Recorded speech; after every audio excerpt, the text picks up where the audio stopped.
You're listening to Audiology. Support this channel by becoming a member and be sure to submit your requests for topics in the comments below. In 1927, during a gathering in Geneva, the League of Nations World Economic Conference made a strong statement. It was time to stop increasing tariffs and instead start reducing them. They argued that since countries were struggling with large debts and reparations that could only be paid through gold, services, or goods, lowering tariffs would help, as goods were the primary method of payment available. Despite this conclusion, countries did the opposite. For example, in 1928, France introduced a new tariff law and a quota system. Moving towards the end of the 1920s, the United States economy saw remarkable improvements in productivity, thanks largely to electrification, which played a vital role in enabling mass production. The widespread adoption of motor cars, trucks, and tractors, which replaced horses and mules, also contributed significantly. This shift resulted in freeing up a significant portion of farmland previously used to feed these animals, leading to an excess in farm produce. While wages in the United States did go up, they didn't fully match the pace of productivity improvements. Senator Smoot, a Republican from Utah and chairman of the Senate Finance Committee, believed that the solution to the problem of overproduction was to increase the tariff on imports. However, the United States was actually experiencing a trade surplus at the time, with manufactured exports growing faster than imports. Although food exports were declining, the value of food imports was still only a little over half that of manufactured imports. As the world began to feel the effects of the Great Depression in late 1929, the United States aimed to shield its jobs and farmers from overseas competition. Senator Smoot was a driving force behind another push to increase tariffs within the United States in 1929, leading to what is known as the Smoot-Hawley Tariff Bill. Smoot highlighted in his memoirs that the hardships the world was facing were partly due to the destructive outcomes of the World War and the failure to adjust purchasing power to the increased productive capacity during the industrial boom that followed. Willis C. Hawley, a Republican from Oregon and chairman of the House Committee on Ways and Means, teamed up with Smoot in this endeavor. A key promise of Herbert Hoover during the 1928 presidential election was to support struggling farmers by raising tariffs on agricultural products. Hoover won the election, and the Republican Party kept its majority in both the House and the Senate. The House passed the Tariff Act in May 1929, increasing tariffs on both agricultural and industrial goods. It was a measure strongly backed by Republicans. The Senate spent a considerable amount of time discussing its version of the bill, with many senators making decisions based on the interests of their state's industries. Eventually, the Senate bill was passed. The final version of the bill, which wound up increasing tariffs to the higher levels initially passed by the House, was approved with significant Republican support. In May of 1930, a group of 1,028 economists in the United States, led by figures like Paul Douglas, Irving Fisher, and others, came together to urge President Hoover to reject a piece of legislation they were concerned about. Even automotive tycoon Henry Ford spent an evening at the White House trying to persuade Hoover to veto the bill, labeling it as an economic stupidity. Meanwhile, Thomas W. Lamont, the top executive at J.P. Morgan, was so opposed to the bill that he said he almost went down on his knees to beg Herbert Hoover to veto the asinine Hawley-Smoot tariff. President Hoover himself was not a fan of the bill, criticizing it as vicious, extortionate, and obnoxious. He believed it would betray his commitment to working together with other countries. However, despite his objections and the pressure from economists and business leaders, Hoover ended up signing the bill into law. This decision was made under the heavy influence of his own party, members of his cabinet who had threatened to step down, and other business executives. As a consequence of this law, Canada and several other countries decided to hit back by increasing their tariffs on American products. During his 1932 campaign for the presidency, Franklin D. Roosevelt also voiced his opposition to this act, aligning himself with the critics of the tariff. The downturn in trade primarily stemmed from a significant drop in the gross domestic product in the United States and globally, but that wasn't the whole story. Some countries expressed their opposition, while others retaliated by imposing trade restrictions and tariffs. This led to a notable drop in American exports. There was an 18% decline to countries that protested, and a 31% decrease to those that retaliated. The conversation around retaliation started well before the bill became law in June 1930. Right after the House of Representatives passed it in May 1929, boycotts against American products started, and foreign governments began upping their tariffs, even though these rates could be adjusted by the Senate or a conference committee. By September 1929, President Hoover's administration had received protest notes from 23 trading partners, but these warnings were not heeded. In May 1930, Canada, which was considered a very close trading partner of the U.S., struck back by setting new tariffs on 16 products. These products made up about 30% of what the U.S. exported to Canada. Following this, Canada moved closer economically to the British Empire through the British Empire Economic Conference in 1932. Meanwhile, France and Britain looked for new trading partners, and Germany started a system of trade through clearing arrangements. Despite the high hopes attached to high tariffs by Smoot and Hawley, who promised prosperity, the Depression deepened for workers and farmers. This dissatisfaction was reflected in the next election. Hawley didn't get the nomination again, and Smoot was among the 12 Republican senators who lost their seats in 1932, marking one of the largest swings in the Senate's history, a record that was matched in 1958 and 1980. Besides Canada, other countries that set up retaliatory tariffs included Cuba, Mexico, France, Italy, Spain, Argentina, Australia, New Zealand, and Switzerland.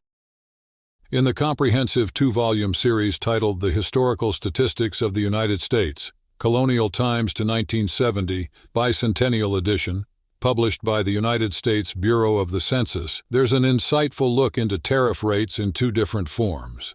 It highlights that in 1932, the tariff rate on goods subject to duty reached a high of 59.1%, which was almost the highest ever, just after the 61.7% rate seen in 1830. Interestingly, despite these high tariff rates, in 1933, a whopping 63% of all imports to the United States didn't face any taxes at all, which is a detail the dutiable tariff rate misses. When talking about the overall tariff rates, combining both taxed, dutiable, and untaxed free goods, there was a noticeable shift. Before the Smoot-Hawley Tariff Act came into effect, this combined rate was 13.5% in 1929, but it jumped to 19.8% in 1933, which is still quite a bit lower, by a third, than the average rate of 29.7% seen from 1821 to 1900. Specifically, for goods that were taxed, the average tariff rate rose sharply by 19%, from 40.1% in 1929 to 59.1% in 1932. Paul Byrock, a respected expert, corrects a common misunderstanding by pointing out that the decade from 1920 to 1929 in Europe is often wrongly characterized as a time when protectionist policies were on the rise. In reality, this period leading up to a major crisis was marked by efforts to open up trade. Before World War I, the average tariff rate on manufactured goods was 24.6%, and by 1927, this figure had barely changed, sitting at 24.9%. Furthermore, in 1928 and 1929, most developed nations actually lowered their tariffs. It's also important to note that the Smoot-Hawley Tariff Act was enacted by President Hoover on June 17, 1930, which was after the Wall Street crash of fall 1929. Milton Friedman, a renowned economist, believed that this tariff was not a cause of the Great Depression. Douglas Irwin, reflecting a broad consensus among economists, both liberal and conservative, agrees that Smoot-Hawley played a minor role in the ensuing economic downturn. William J. Bernstein provides compelling insights into the period between 1929 and 1932, a time when the global gross domestic product plunged by 17% and the United States saw a 26% reduction. Despite these dramatic figures, economic historians now largely agree that tariff wars had a negligible impact on these declines. At the time Smoot-Hawley was passed, global trade accounted for only about 9% of the world's economic output. Even if international trade had stopped completely without finding domestic alternatives for the exported goods, the drop in global GDP would have been around 9%. Yet, between 1930 and 1933, global trade volumes decreased by one-third to one-half, translating to a 3 to 5% fall in global GDP. Considering the partial offset by more expensive domestic goods, the tariff's direct damage would not have exceeded 1 to 2% of global GDP, far from the significant 17% downturn seen during the Great Depression. This leads to a clear conclusion. Contrary to widespread belief, Smoot-Hawley neither triggered nor markedly worsened the Great Depression. Peter Temin adds another layer of analysis by treating tariffs as an expansionary policy, similar to devaluation, because they shift demand from foreign to domestic producers. He points out that in 1929, exports were 7% of the gross national product, and over the next 2 years, this figure dropped by 1.5% of the 1929 GNP. However, the decline was somewhat balanced by an increase in domestic demand spurred by tariffs. From his perspective, the contractionary impact of the tariff was minimal, challenging the common narrative about its role in the economic contraction of the era. Initially, there was optimism around the tariff, with historian Robert Sobel noting a significant rise in factory payrolls, construction contracts, and overall industrial output. Yet this early success masked deeper economic issues, particularly fragile banks. The situation took a turn for the worse when Austria's Creditanstalt Bank collapsed in 1931, revealing the flaws in the Smoot-Hawley Tariff's economic strategy. This led to a dramatic fall in U.S. imports, which plummeted by 66% from $4.4 billion in 1929 to $1.5 billion by 1933, and exports also took a hit, decreasing by 61% from $5.4 billion to $2.1 billion.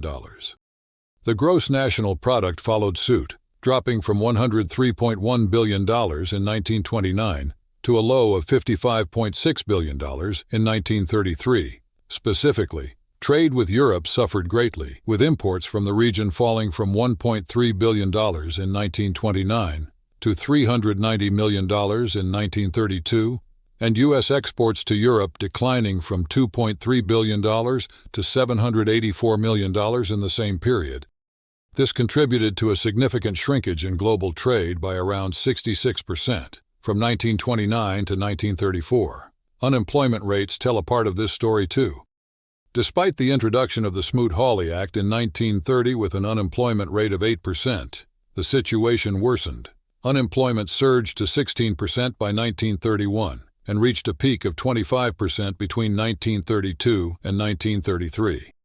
The debate continues on how much of this can be directly attributed to the tariff itself. It wasn't until World War II, when the American economy saw massive growth, that unemployment rates finally fell below those seen in the 1930s.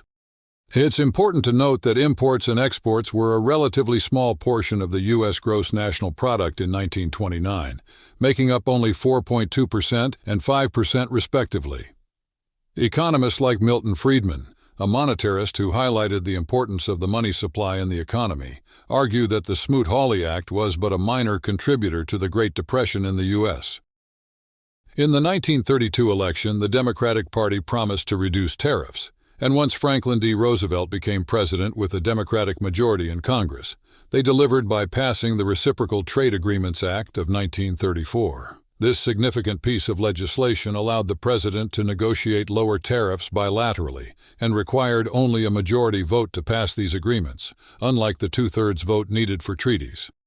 This approach to tariff reductions laid the groundwork for the trade negotiation methods that emerged after World War II, aiming to foster multilateral trading agreements to prevent economic conflicts. Even though the Bretton Woods Agreement of 1944, which was primarily about foreign exchange, didn't directly tackle tariffs, those involved were keen on establishing a similar system for international trade.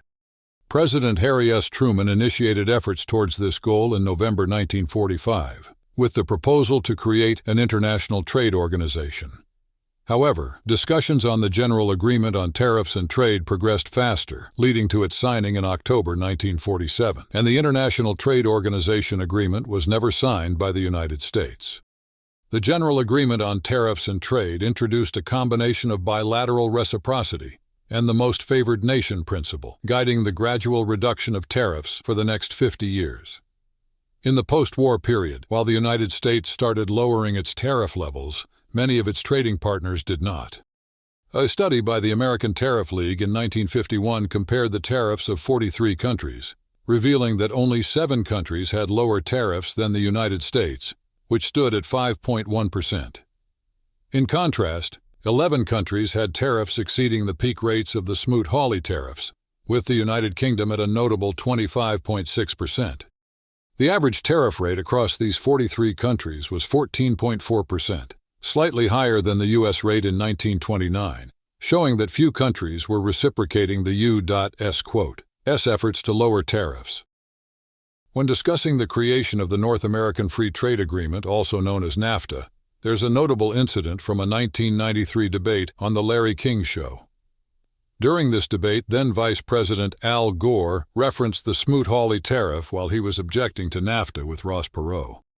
To emphasize his argument, Gore even presented Perot with a framed photograph of Smoot and Hawley, shaking hands, signifying the passage of the tariff. Fast-forwarding to April 2009, Representative Michelle Bachmann attracted attention for mistakenly referring to the Smoot-Hawley tariff as the Hoots-Smalley Act during a speech. She inaccurately claimed Franklin D. Roosevelt signed it into law and incorrectly blamed it for causing the Great Depression. This act has also been compared to the more recent 2010 Foreign Account Tax Compliance Act, abbreviated as FATCA, which Andrew Quinlan from the Center for Freedom and Prosperity heavily criticized, labeling it the worst economic idea to come out of Congress since Smoot-Hawley. On a different note, before 2016, U.S. law stated that goods manufactured even partially with forced, convict, or indentured labor abroad could not enter U.S. ports. There was one significant loophole, however, known as the consumptive demand exception. This exception permitted the import of goods made with forced labor if the United States couldn't produce sufficient quantities to satisfy consumer demand domestically. However, this changed in 2016, thanks to an amendment from Wisconsin Representative Ron Kind, which was added to the Trade Facilitation and Trade Enforcement Act of 2015. The exception was removed. President Barack Obama signed this amendment into law on February 24, 2016, marking a pivotal shift in the treatment of goods produced with forced labor under U.S. trade law. Thanks for watching. Share your thoughts in the comments and subscribe for more content.